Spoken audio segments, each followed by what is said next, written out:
BB， 媽咪講古詩俾你聽啊。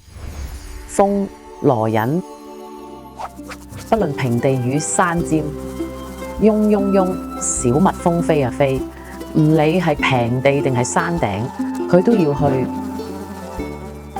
無限風光盡臂尖，哇！所有最靚嘅風景都俾小蜜蜂睇到晒啦。採得百花成蜜後，小蜜蜂採咗好多好多花蜜，你睇個小背囊都裝滿晒啦。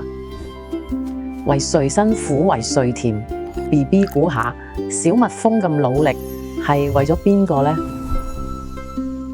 BB， 我哋再讀一次，好唔好啊？不論平地與山尖，無限風光盡臂尖。